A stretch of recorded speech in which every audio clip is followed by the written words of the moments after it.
Welcome. Thank you for joining us today.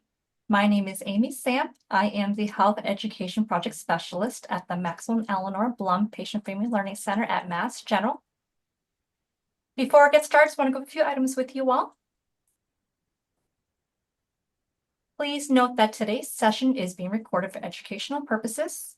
If you're interested in viewing the recording, they'll be made available on the Blum Center website at massgeneral.org/Blum-Center. Please note that you are in listen-only mode. Everyone has music and hear a guest speaker today. If you have any questions for our guest speaker, you may use the chat feature, which is located at the bottom of your screen. We'll have time for them in the end.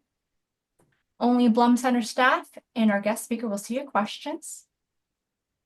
Please do not share any personal medical information or questions in the chat. If you have a personal medical question, please ask your doctor.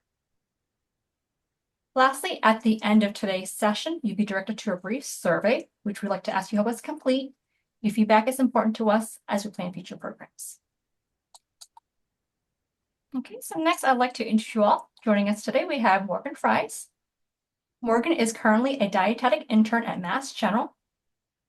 She received her bachelor's degree in clinical nutrition from UC Davis, as well as her master's degree in human nutrition and dietetics from Boston University. Previously, she has worked as a registered diet technician in pediatric and neonatal intensive care unit settings in Boston. Morgan is passionate about educating the community on evidence-based nutrition. She joins us today to give a talk on the role of fat in a healthy diet. But before I turn it over to Morgan, Erin, would you like to take a moment to introduce yourself? Sure. My name is Erin Child. I'm a clinical nutrition specialist at MGH, working in the outpatient clinic, seeing patients for a variety of different conditions. And Morgan is one of our interns training with us to become a dietitian. Thank you, Erin. Morgan, turn it over to you. All right. Yeah, thank you, Amy. Thank you, Erin. I will share my screen so we can start.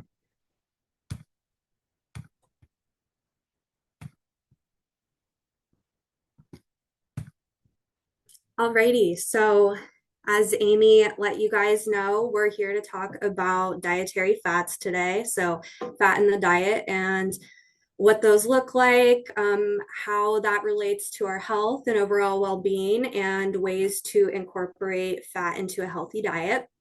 So like she said, my name's Morgan, and I'm an intern with Massachusetts General Hospital's dietetic internship. Alrighty. So what is dietary fat? So many of you probably already have an idea for yourselves of what dietary fat is and what types of foods you might be able to find it in. So as it states, dietary fat is fat that comes from the food in your diet. So usually fat comes in groups of threes, and it's broken down into fatty acids.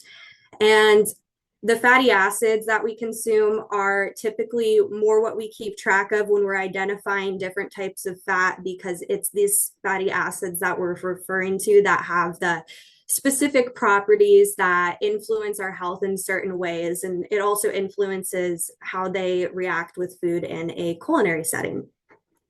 So these fatty acids play a role in many parts of metabolism.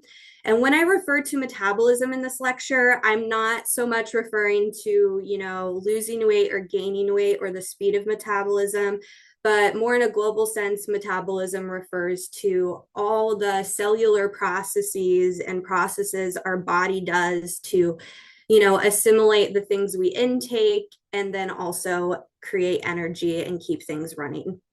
So fatty acids play a role in metabolism, and they are an essential part of diet. There are some fatty acids that are essential. And essential means that we need to get them in our bodies for things to run and for us to live and survive.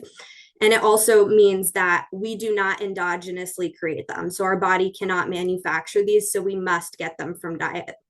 So some fatty acids are essential, but then some fatty acids pose a risk of disease in excess amounts. So today we're going to be learning a lot about what fat does for our bodies, the different types there are, and then some common misconceptions about those dietary fats. So fat's role in the body. So, like I said, fat plays a role in a lot of essential functions of the body. Most importantly, fat is vital for absorption of our fat soluble vitamins, which is vitamin A, D, E, and K. You may have heard of some of these in foods that they're in. These vitamins are only metabolized or absorbed in the presence of fat. So that's why we have to have some fat in our diet along with these vitamins to get the most bang for our buck when consuming them. Fats also store energy for us. You know, the fat we consume in diet is very energy dense and is a very dense source of energy, but also the fat on our bodies is a storage of energy for us that our body can utilize in times where we're not consuming food. Fat also protects our vital organs and insulates us. And as we'll learn more later in this lecture, fat can act as a messenger in the body like hormones. So little fat molecules made from the fatty acids we consume and make go around the body, and they basically touch down on cells like a lock into a key, and they tell cells to do specific things. So fats also, in that same vein, form the membranes of our cells. For example, in this picture, the phospholipid cell membrane, some of you might remember from biology class. And this cell membrane is specially equipped to either have ends that like water or don't like water. And this specific nature of the cell membrane, due to fatty acids, is what allows specific things into our cells and out. And it helps with a lot of that lock and key messaging and signaling that I just talked about. So due to this, you know, fatty acids also play a really big role in regulating inflammation and our overall immune function, which we'll learn a little bit more about at the end. So, what types of fat are there? So there's three main families of fats, or classes of fats. So that's going to be saturated fat, unsaturated fat, and trans fat. So saturated fat is mainly found in animal products, so our friends with four legs, and they're typically solid at room temperature. I say typically and mainly because fat is kind of a continuum. There's no hard and fast perfect rule, but you will find that at large, a lot of sources of saturated fats will have that property of being a lot more thick and solid at room temperature and coming from animal products. We call them saturated because we designate basically the properties and names of fatty acids by how long they are and then how many kinks in their chain there are. And this isn't really important just for the sake of fun facts, but it is important to know because these properties kind of designate how these fatty acids affect us in our body as far as disease state, and then how they also affect us as far as like food preparation. So they're saturated because they're saturated with hydrogen molecules. This type of fat specifically is considered non-essential. And like I said, found in animal foods. So butter, cheese, dairy products, and the marbling and fat on meat or chicken skin. And then some plant sources of this are palm kernel oil and coconut oil. The other type of fatty acid that we'll be talking about is unsaturated fatty acids. So these have a lot of kinks in their chains. They're not quite fully saturated, and they are mostly liquid at room temperature. And they tend to mostly be from plant products, with a few exceptions, of course. So within the family of unsaturated fatty acids, there's a lot of little mini families, which I'll get into in just a moment, mono and polyunsaturated fats. And basically the difference between all of these is where the kinks in the chain are and how many kinks there are. And these kinks are kind of what let these unsaturated fatty acids have very specific disease fighting properties, and also why most of them are liquid at room temperature. Unsaturated fatty acids is also the family of fatty acids that contains the only two essential fatty acids, which means these are the only two fatty acids that we technically need to live and continue our cellular processes, and that our body will not make on its own. So you have to be getting these from diet in some capacity. And that's omega-3 and omega-6 fatty acids, alpha linolenic acid, and linoleic acid. All right.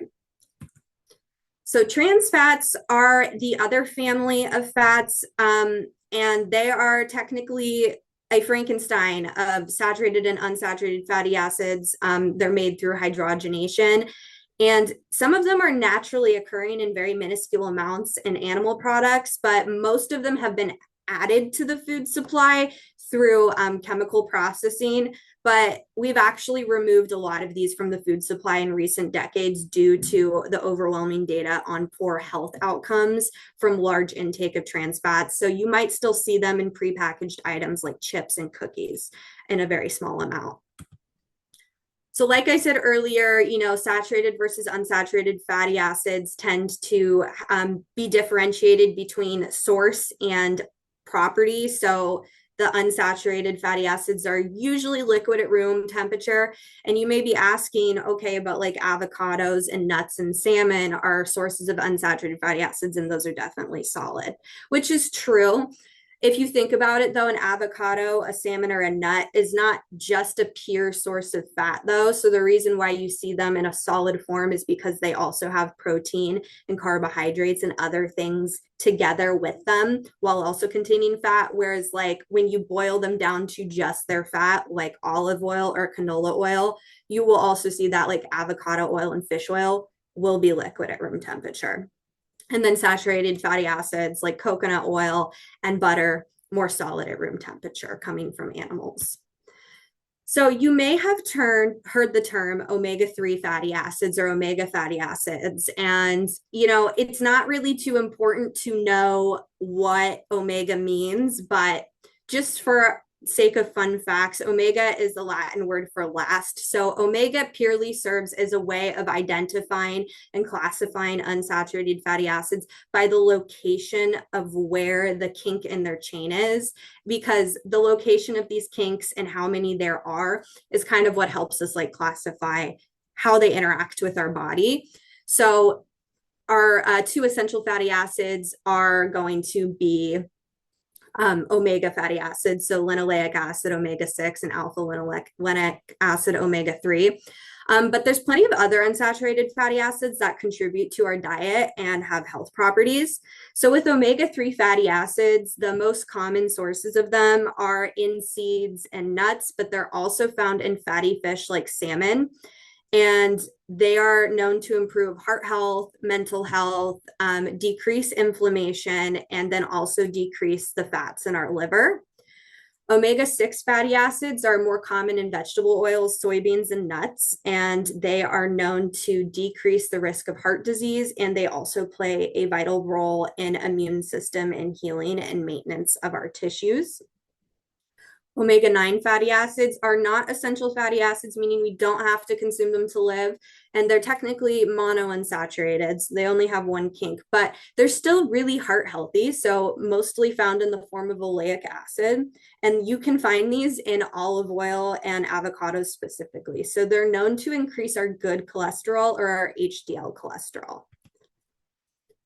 So we now know all the different types of fatty acids and some fun facts about the properties of them, but how much fat should I be getting in my diet? This is a really common question. So the dietary guidelines for Americans recommends that 20 to 35% of, the fat we have in our diet is going to come or comprise 20 to 35% of our calories in the diet.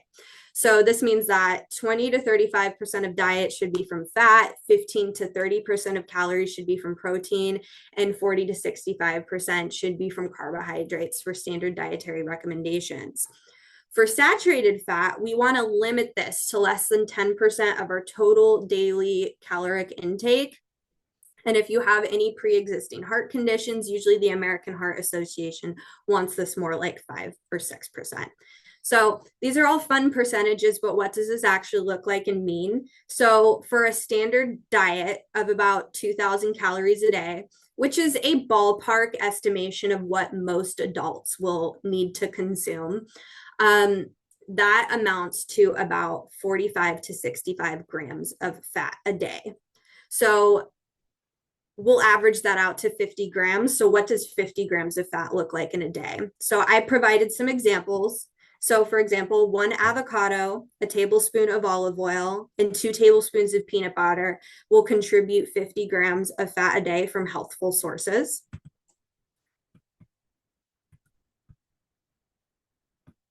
And then some other sources could also be a handful of almonds, an ounce of cheddar cheese, and 2 tablespoons of cooking oil would contribute 50 grams of fat, or 4 ounces of salmon, a half cup of trail mix, and 3/4 a cup of whole fat yogurt.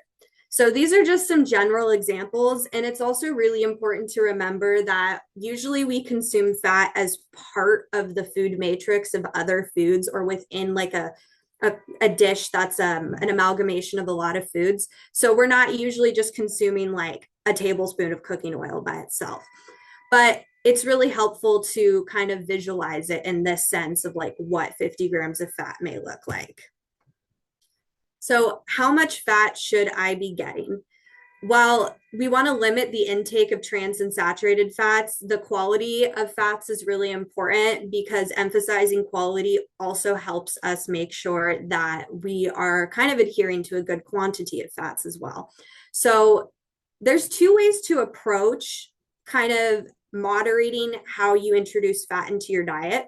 One more passive way is prioritizing fats from whole food plant sources, because this ensures that you're getting heart healthy fats predominantly, those unsaturated fats, and also fats from nutrition sources is part of a nutritious diet. But another way, because not all of us are consuming all of our food from whole food sources, for convenience sake.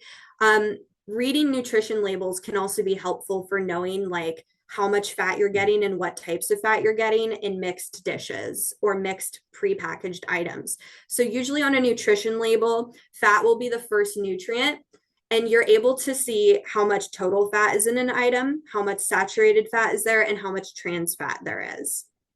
And then it will put this as a percent of daily values. So percent daily value is calculated on a generic 2,000 calorie a day diet, which may be a little bit more or a little bit less than your needs, but it's a pretty good estimation for the general population. So 23% of saturated fat here does not mean this is comprising 23% of your total calories for the day, but 23% of the estimated daily value for saturated fat, which is 20 grams. So what about fat from dairy? So data has shown that even though dairy is full of the predominant fat in dairy is saturated fat, this type of fat is a little bit more heart healthy and protective just due to the chain length itself. So while we do still count the fat we consume in dairy towards our saturated fat intake, and we do want to moderate it, it's perfectly fine to be including whole fat dairy sources in moderation because it does not affect us the same way saturated fat from meat or packaged item does. So low fat dairy may also contain less calories and more protein than full fat, but both of them are going to provide beneficial calcium and health benefits. So on average, a cup of whole milk in either yogurt form or milk form contains about 5 grams of saturated fat. So when we think about fat, it's helpful to think about fat as an individual nutrient and all of the things it offers and how it interacts with us. But it's also more important to think about fat and nutrients like carbohydrates, like starches and protein in the context of our overall diet. So, incorporating healthy fats in the context of an overall diet can help us make sure that we're getting the nutrients we need in appropriate amounts. So the MyPlate method is a really helpful method that we teach patients at Mass General Hospital about, how to kind of split up your plate. And on this plate, you'll see that we have about a fourth coming from grains, a fourth from protein, and then the other whole half from fruit and vegetables. And so where fat fits in on this is sort of an incidental thing. Because it is incidental in protein and dairy sources, meaning there's always going to be a little bit of fat when you're eating those things anyways. And it's also typically added to food as we prepare food in the form of cooking oils or condiments.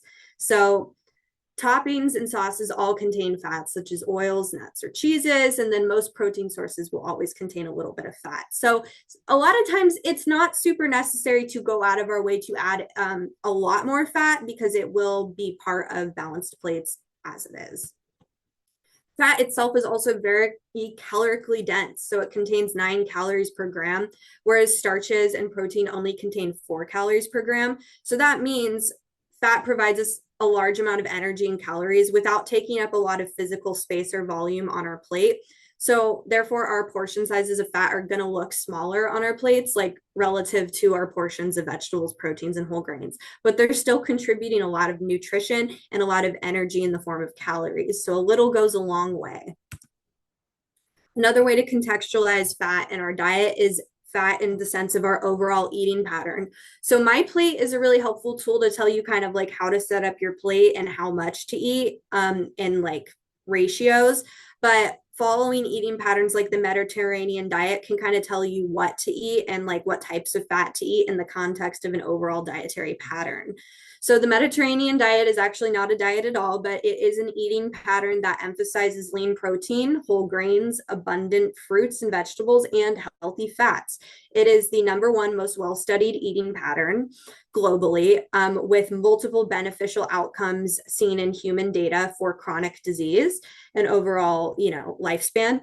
And it emphasizes choosing oily fats like olive oil and nuts specifically. So as you can see with the Mediterranean diet pyramid, there's a lot of emphasis on olive oil as a component of a healthy diet, along with fruits, vegetables, and whole grains. Now, the Mediterranean diet sounds like it's very much only exclusive and specific to the Mediterranean region. So, Italy, Greece, Spain, those cultural remnants. However, because it's simply an eating pattern that emphasizes certain food groups, it technically can be applied to every cultural eating pattern and diet, and incorporate people's cultural foods from all over the globe. So these are just some examples for, incorporating the Mediterranean diet pattern for some cultural Asian foods, African heritage foods, and then also a vegetarian or vegan eating pattern. And of course, this is not an exhaustive or comprehensive list of all of the cultures that exist out there, but it does go to show that in a lot of people's cultural diets, we can always include whole grains, vegetables, and fruits, and then healthy fat sources such as sesame oil, yogurt and dairy sources, and eggs and canola oils, and then also other plant oils and spices among different eating patterns to get those healthy fats in. So now that we've learned a lot about what fat is, the properties of different types of fat, how much we should be having, how to incorporate it into our diet, and eating patterns that help us optimize, the healthy fats that we're already eating, I'm going to address some common misconceptions about fat because it has a very long reputation of being a little bit of a controversial nutrient. In the 90s, everyone hated it. Now everyone loves it. And so the truth about fat is a little bit of nuance in the middle. So here are just some articles that you may have seen in the last 10 years of all these different things about fat, which can cause a lot of confusion among consumers and patients. So the #1 myth about fat is that fat in and of itself leads to weight gain. So dietary fat itself does not lead to weight gain. Excess energy and low physical activity may. So it's important to look at fat in the context of your overall diet because we're not consuming just any one nutrient. So because, like I talked about earlier, fat is very energy dense, it provides a lot of calories per gram compared to other foods. So it can be a little bit easier to possibly overeat a lot of calories when consuming a lot of fat. So therefore, if you're consuming a very large quantity, you may consume a large quantity of calories. But in the context of a well-portioned and balanced diet, like I showed earlier with the Mediterranean eating pattern and the MyPlate tools, dietary fat intake does not inherently lead to weight gain or fat gain. Specifically, polyunsaturated dietary fats, so those heart healthy fats like olive oil, can provide a very satiating effect when added to meals, making it easier to fall into a balanced diet and adhere to proper portion sizes. And research has also shown that when comparing diets high in saturated fats to diets high in polyunsaturated fats, the diets high in the heart healthy polyunsaturated fats were associated with a less weight gain in US men and women. So another really complicated and common myth or trend out there right now is the keto diet. So the keto diet is often touted as the best diet and kind of the end all be all for weight loss and blood sugar control and diabetes. And this is kind of a myopic look at this picture. It's not the full picture. So it's actually been shown through research that while the keto diet can offer some benefits for those who are looking to lose weight and have blood sugar control, it's not offering consistent superior benefit for weight loss and blood sugar control compared to other methods of calorie reduction that are a little bit easier to sustain. The keto diet is very difficult for people to sustain long term. And that is going to be one of the most important aspects of any lifestyle change somebody adheres to when trying to, improve their labs, their blood sugar, their weight, is being able to sustain it and being able to be consistent. So what is the keto diet? So some of you may be very familiar with it, but some may not. So the main emphasis of the keto diet is making dietary fat the primary fuel source within the diet, altering the ratio of fat significantly to achieve a specific metabolic state called ketosis. So a typical medical keto diet, the ratios is 80% fat, 5% carbohydrate, and 15% protein. So that's very different than the ratios I told you earlier in this lecture from the dietary recommendation intake. So carbohydrates in the keto diet are typically restricted to 50 grams or less for adults and 20 grams or less in pediatric cases or children. So that's about like the size of a, medium apple. So there are many low carb diets out there like Atkins or just low carb dieting in general that are very inaccurately termed keto by, media or influencers. But they're not actually keto because keto has a very specific ratio that I just talked about. And you also are achieving a metabolic state called ketosis. So there's urine testing to ensure the patient is in ketosis. They test the ketones in the urine during the keto diet. So that's what separates it from just a low carb diet. So due to the carbohydrate restriction, the body is forced to use fat for fuel, including body fat stores, which is why people tend to think, oh, okay, the keto diet like burns more fat, more weight loss. But it's only using body fat stores in the context of a calorie or energy deficit. So that means still overall, you have to be mindful of your overall calorie and energy intake and be burning more calories than you're intaking for the keto diet to be burning body fat stores, which is true for every diet, regardless of how much fat makes up, the ratio of the diet. So during ketosis, the liver breaks down body fat to create these ketone bodies, which can cross the blood-brain barrier and be used for an energy source, although glucose is still our brain's preferred energy source. So when compared to other diets, even though the keto diet's, touted as the best because it trains the body to burn fat and it eliminates blood sugar spikes because you can't have blood sugar spikes if you're not consuming any carbohydrates, it is incredibly restrictive and carries risk of a lot of nutrient deficiencies, especially for fiber, minerals, and water-soluble vitamins. And it carries an increased risk for cardiometabolic diseases due to often there's a high saturated fat intake. So a clinical trial at Stanford University found that when compared to the Mediterranean diet in people, there was no statistically significant difference between reductions in weight or improvements in blood glucose control, cholesterol, or kind of insulin response. And then overall, there was no difference in the results. Everyone lost weight, but in those who did the keto diet, there was a lot less dietary diversity. So they weren't getting as many fiber and nutrients added to that. And so the Mediterranean eating pattern also allowed participants to continue to include a larger variety of protective foods, such as whole grains, fruits, and vegetables, which have a lot of benefit to us, even outside of weight loss and blood sugar control. And it was just easier for patients to sustain eating that way. So when is the keto diet appropriate? So a true keto diet, like I explained, has very specific ratios and there's testing to make sure like you're actually in ketosis. And it benefits certain populations. And if attempting one though, it's usually best to do so under the supervision of your physician or a dietitian. The keto diet can offer varying benefit or risk for certain disease states, but it was actually originally developed and successfully used to treat intractable childhood epileptic seizures. So these were seizures in children with epilepsy that were not being treated adequately by medicine. And it's because switching to the ketones as a fuel source for these kids reduced neuronal or brain excitability. So it reduced seizures that way.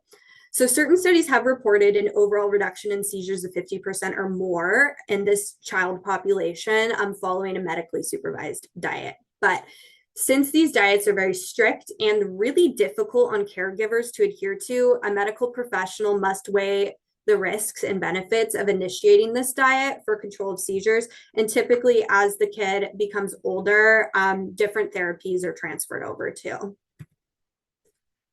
So the third myth I'll talk about in regards to dietary fat is that all fat is bad for heart disease and raises cholesterol. So if you or someone you love has been diagnosed with some type of risky heart condition like high blood pressure, high cholesterol, or you have already had a stroke or heart attack, your doctor may have told you to decrease your fat intake. And this is partially true, but only specific types of fat, the saturated and trans fats, are associated with increased risk of heart disease and increased bad LDL cholesterol. So it's been shown in some of the largest cohorts of data we have on people that when you swap like a certain amount of calories in your diet that are composed of saturated fats, so those thick kind of buttery fats, for whole grains or unsaturated fats, so like olive oil, avocado, when you switch the saturated fat for polyunsaturated fatty acids, you reduce your risk of heart disease by 25%. And then if you switch those to like for whole grains, the risk is reduced to 9% or by 9%. So there was no benefit by swapping out the saturated fat in diet though for refined or highly sugary carbohydrates or trans fat. So switching from a diet high in trans and saturated fat reduces bad cholesterol and increases good HDL cholesterol. And it also decreases inflammation and plaque formation within our arteries. And so we see this just like from actually looking at cholesterol, but we also see it in outcome data over time. Like, hey, when people eat this way, what type of like diseases are they getting? And this is kind of the result. We're seeing a pretty big decrease in risk of heart disease. So the fourth myth about fat is a newer one that I've seen as a very popular trend recently in media. So this is that, seed oils are rancid and cause inflammation and disease. I see seed oils being blamed for a lot of inflammatory conditions and disease states and obesity. And the main reason why people consider seed oils inflammatory is one, they don't like the way that they're produced, but also because the omega-6 fatty acid or linoleic acid content in the seed oils, people erroneously consider to be highly inflammatory, like causing a bunch of inflammation in the body. And this is a very complicated subject, but that's technically not really the full picture of what's going on. So both omega-3 and omega-6 fatty acids, so the fatty acids I introduced you to at the beginning of this lecture, are essential for human health, so essential fatty acids and metabolism, and they play very nuanced roles in inflammation. So high intake of polyunsaturated fatty acids, including omega-6 fatty acids, is actually overall associated with the lower risk of mortality and morbidity. So dying and having top causes of, death and disease like heart disease and cancer. So polyunsaturated fats, like the fats in seed oils, but also avocados and nuts, including omega-6 fatty acids, they're essential. Like I talked about, they're essential fatty acids, linoleic acid. And these essential fatty acids do play a role in inflammation and cell membrane function. So, within our cells, we have a system that breaks down both omega-6 and omega-3 fatty acids. They actually share a lot of enzymes, which are proteins that break things down and turn them into different things. And so the reason why omega-6 fatty acids are very commonly thought to be, pro-inflammatory is because linoleic acid, omega-6 fatty acids are turned into arachidonic acid, and arachidonic acid, our body also makes this acid, by the way, this fatty acid. This is a precursor for pro-inflammatory lipid mediators. So those little lipid molecules I talked about earlier that act like a lock and key and tell things to go do things certain places in the cell. Well, that's a big part of how our immune system works, and our immune system creates that inflammation. So actually, when you take ibuprofen, it blocks these enzymes right here, and then prostaglandins, which are these inflammatory molecules, and that's why the pain goes away, the inflammation goes down. Fun fact. So you are a little bit more familiar with this whole system than you might think. But the thing is, linoleic acid does not get consumed and just become this inflammatory arachidonic acid. Actually, the conversion of dietary omega-6 fatty acids to arachidonic acid, so what you're getting from your diet to this pro-inflammatory guy here, is only 0.3 to 0.8%. We have a lot of human studies where we've fed people like 600% more linoleic acid or reduced their intake by 18 to 800%, like the omega-6 fatty acid.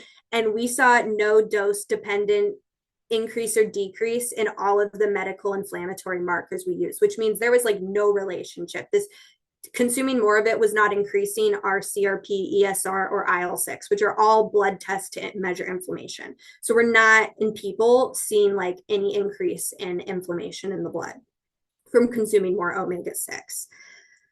And that's probably because, that conversion rate's really small, but also the conversion of dietary omega-6 fatty acids to downstream inflammatory lipid mediators like arachidonic acid, and then those prostaglandins and and pro-inflammatory lipid molecules, is limited and response driven. So pretty much it goes a little bit like this. You bang your knee on the coffee table, ouch, and the cells within your knee, so you're experiencing that pain, that injury at a cellular level. So the cells in your knee, they know about that. They just got hit. So they know about that injury or that insult or that trauma. Also having infections and stuff can do this. And so at a cellular level, they have little channels in their lipid membrane that lets them know, oh, we just got hit, we just got damaged. And so this lipid membrane will release and create arachidonic acid from the lipids that exist in our membranes, such as, all the unsaturated fatty acids. It will release this arachidonic acid, and this arachidonic acid will, through a lot of enzymatic reactions and some more talking with its friends, recruit the immune system. The immune system cells will come to those cells, and yes, they will create inflammation, like swelling, heat, pain, because that's how we heal an injury. So the whole takeaway to get from this here is that we know from a lot of human data and a lot of mechanistic data that just consuming omega-6 fatty acids from seed oils is not going to lead to any kind of increase in inflammation at a meaningful level in and of itself. And this is supported by long-term human data. So when you zoom out and you're like, okay, well, let's look at what's really truly happening as an endpoint to the people who are eating these things. When you increase your intake of polyunsaturated fatty acids, so things like nuts, olive oil, canola oil, seed oils, avocado, and seeds, as that goes up in the diet, the risk of death from causes like type 2 diabetes and heart disease goes down. So as this goes up, death goes down. And overall, it's shown, that this is decreasing risk of these diseases. So on a smaller level, but then also on a larger level. So what are some key takeaways from today? Overall dietary context matters, including fats in the context of also a diet full of fruits, vegetables, and whole grains is important. No one guy can do the job alone. So what you're consuming at large is more important than just one nutrient you're consuming. Quality matters. So we want to make sure that even though eating an appropriate amount of fat's important, we want to get unsaturated fats from whole food sources like nuts, seeds, avocados, olive oil, and fatty fish. We want to limit sources of saturated fats such as butter, coconut oil, or fatty meat. and we want to avoid trans fats. And then also using the MyPlate method or the Mediterranean diet can help us kind of contextualize fats in our diet and include them in appropriate amounts. So here are some quick swaps you can make today to kind of make healthier choices in regards to dietary fat. So that's cooking with olive oil or canola oil instead of butter. Trying new heart-healthy dips like hummus or low-fat Greek yogurt over store-bought dressings or gravies. Some of the days you might have had red meat, you can start incorporating leaner cuts of meat or trying pieces of fish like salmon. And then also trying some homemade trail mixes or dark chocolates to satisfy sweet and salty snack cravings to get some more heart-healthy fats in and avoid overconsumption of processed foods and trans fats. All right, thank you. And open to any comments or questions. Thank you, Morgan. We are now at the end of the session. If you have any questions for Morgan, feel free to enter them in the chat.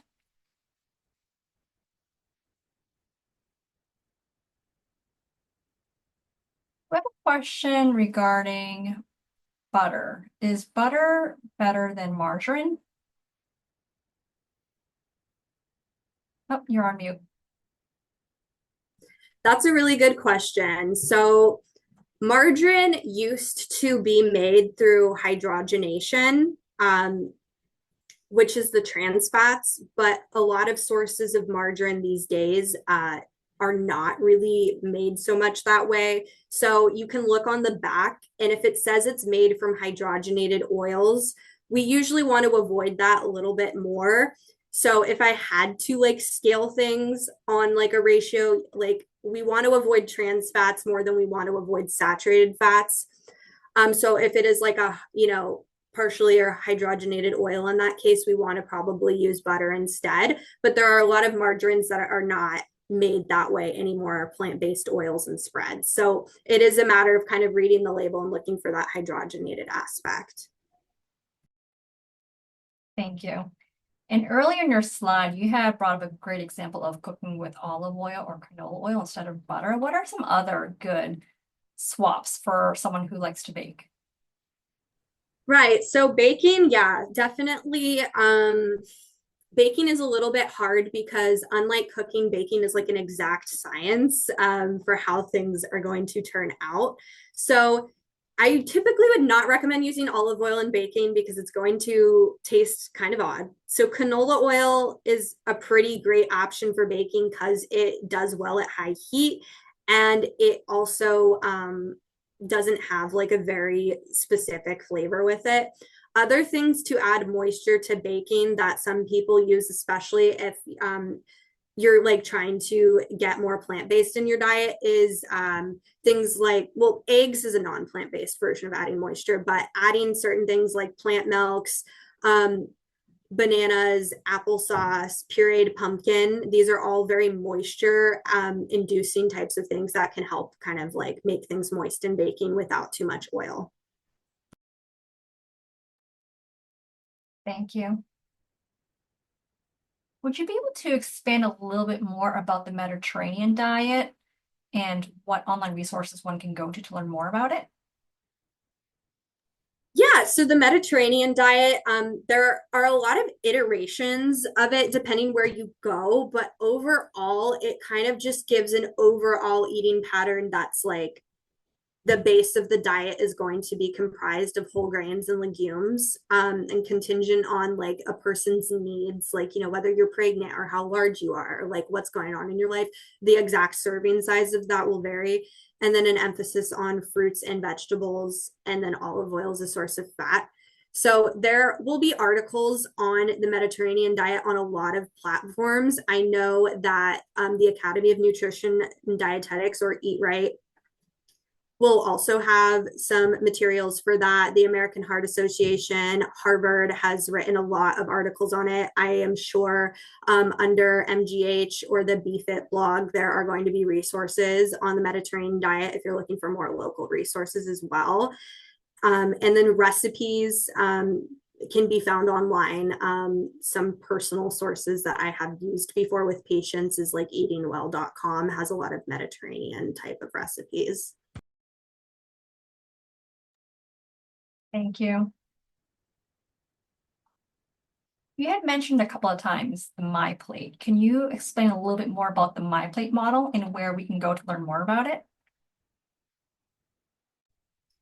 Yeah, so the MyPlate model is used like by the Academy of Nutrition and Dietetics. So like the eatrightpro.com or .org website will have a lot of the MyPlate model. Just Googling MyPlate, like typically that comes up as the first result. The USDA and the Dietary Guidelines for Americans, like finding that specific sheet that also uses the MyPlate model and incorporates it in there. So those would be some good websites to go to. Yeah, the specific, Erin was kind enough to just drop me the specific link. So it's www.myplate.gov is the specific website.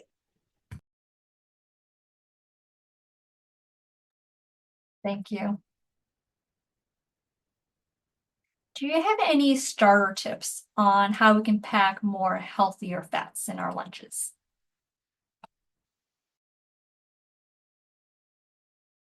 Oh, sorry, you're on mute. Usually when I approach this question with patients, it is very contingent on what's available to them and what's convenient for them. But some great places to start for incorporating healthier sources of fat that are convenient is adding in nuts to your diet as a snack. It's a pretty convenient way to replace a lot of different snack foods. Also, if you are like using sandwiches or something, like changing the spread on the sandwich to an oil-based dressing or hummus or avocado are some great ways to add in some healthy fats. And then just using like olive oils or canola oils or avocados like a topping for like a packed salad. Those are all like some good ways to start incorporating healthy fat sources. And would you say is sun butter a good alternative to peanut butter for those who has food allergy to peanut butter? Mm-hmm. Sun butter. I have definitely been familiar with sun butter. Sun butter is a good alternative to peanut butter. I know that peanut butter itself contains a small amount of saturated fat, but it's mostly unsaturated fat. And I think sun butter is also a little bit more unsaturated fat. The only thing about nut butters to keep in mind with is that reading the label, because sometimes they can be mixed with palm kernel oil, which is a higher saturated fat oil, or have added sugars. So I know that a lot of sun butter brands will offer like no added sugar and typically won't have the palm kernel oil in, but it is a great alternative for those allergic to peanuts. Just make sure with any nut butter to kind of be reading the label and looking for those items in the ingredients.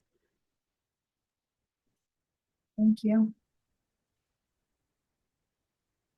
So while we wait to see if there are any additional questions in the chat, do you have any final thoughts you'd like to share with the audience, Morgan? No, I think I covered all of them, but thank you everyone for attending. I really appreciate that and the questions and the engagement. And a special thank you to Erin and Emily for joining us today. I don't know if you have any final thoughts you'd like to share as well. Morgan did an excellent job. Yeah, it was so expansive. So yeah, thank you, Morgan. Agreed. No, she's answered everything the way I would have. So nothing more to add, just, sent the website link. So yeah. Wonderful. Well, thank you all for joining us today. As I had mentioned, today's session is being recorded. If you're interested in viewing the recording, it'll be made available on the Blum Center website at massgeneral.org/Blum-Center. I also included that link in the chat as well as the myplate.gov that Erin shared as well. All right, everyone. So I think it's okay to end a few minutes early. Thank you so much, everyone. Thank you. Bye. Take care.